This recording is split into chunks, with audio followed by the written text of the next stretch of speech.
Pranam. After a 10-year ordeal marked by constant adjournments, a critical hearing on Wednesday, August 12, 2026 in the MC Singla case was unexpectedly postponed due to a member of the division bench taking leave.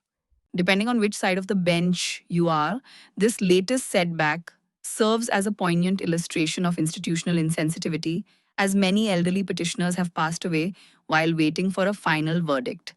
Welcome to today's deep dive. I'm Aditi.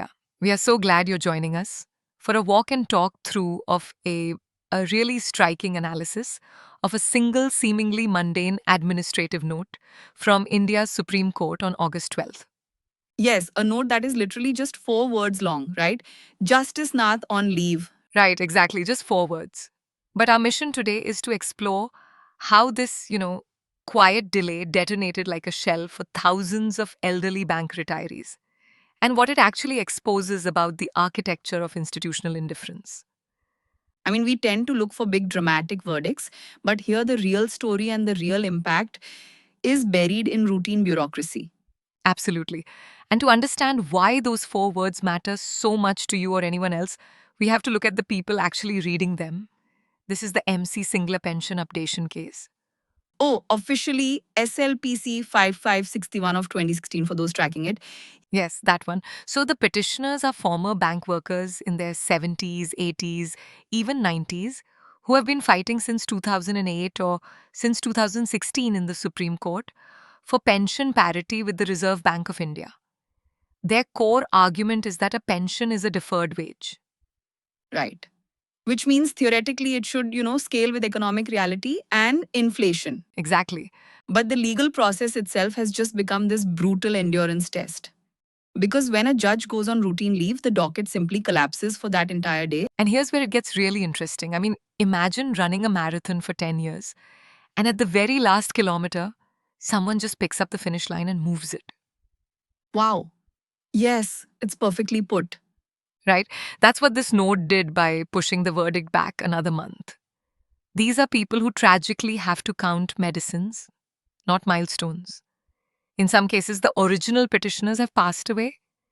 Yes, and their children have inherited this litigation like some sort of unwanted family heirloom. Exactly, it's heartbreaking.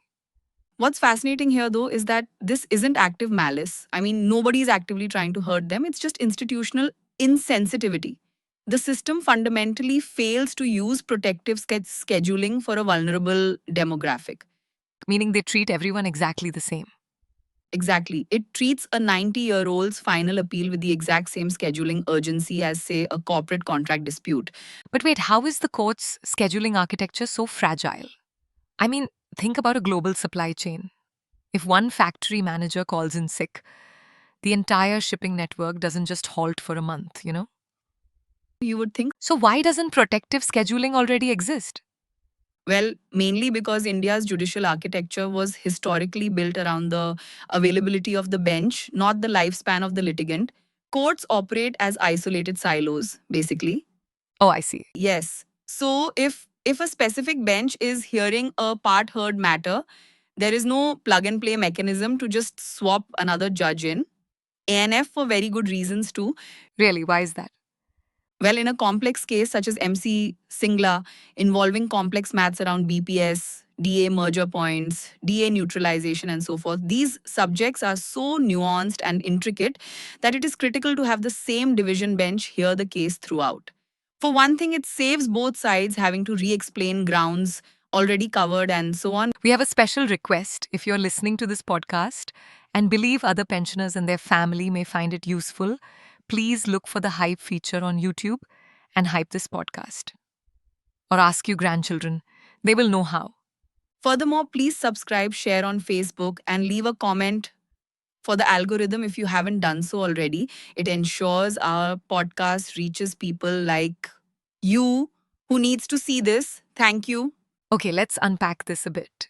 The system is obviously overwhelmed, but what happens if the retirees actually win or lose this case? Like, what does this all mean in the grand scheme? If we connect this to the bigger picture, the precedent at stake is massive. A win here ensures inflation aligned pensions universally across nationalized banks.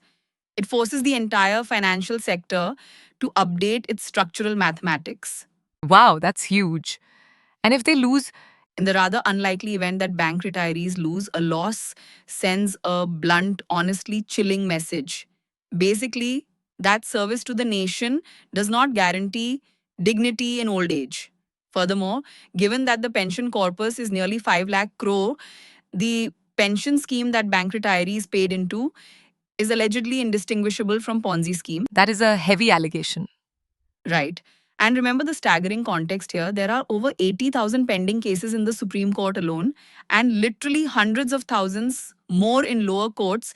By clubbing all these claims together under MC Singla, the Supreme Court verdict would address these claims and get rid of a huge backlog. Yet, here we are again with another adjournment. So we have this massive, incredibly fragile docket. How do we actually fix the supply chain without just, demanding that judges never get sick? Well, the sources outline three humane actionable reforms. First, priority scheduling for elderly litigants so their cases get a specific tag, meaning they cannot be bumped just because of routine administrative leave. That makes total sense in theory. But if the primary judge is gone, who actually hears the priority case? You can't really mandate priority without the personnel.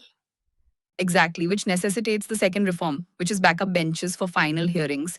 Oh, okay. Yes, courts would designate an alternate judge ahead of time. So if the primary judge is out, the alternate steps in seamlessly. Similar to an understudy in a play ready to go. So why haven't they done this already? Is it just a lack of judges? It's a mix. Yeah. Severe judicial vacancies plus a really rigid and justifiable tradition that just resists sharing complex part heard cases. Ah, I get it. But systems have to adapt. Yes, given change is one of the few certainties in life, Which brings us to the third reform, which is mandatory time bound disposal. For pension cases, the proposed strict cap is 12 to 18 months maximum. which is a far cry from 10 years. In the case of MC Singla, LIC, dearness allowance, and many more cases. Exactly. And this is precisely why you listening to this right now should care. A country's moral character is ultimately measured by how it treats its elders, minorities, and the poorest in society. The systems that we all rely on simply shouldn't prioritize administrative convenience over human dignity. I completely agree. It raises a really important question about structural accountability. You know, the system recognizes that pensions are critical for survival, yet the structural delays contradict that urgency entirely. Right. Which leaves us with a final, somewhat provocative thought for you to chew on today. If a pension is truly a deferred wage, should the justice system itself be held financially liable? Oh, wow, I wasn't expecting that. Yes, think about it. If administrative bottlenecks delay someone's survival, should courts have to pay damages or interest to retirees for every single day that finish line is moved? Something to think about. Thanks, Aditi. That was a very strong point to finish on, especially since we know through actuarial records that circa 250,000 retirees have passed away without getting the justice they deserve. That's all for this session. Until the next time, namaste.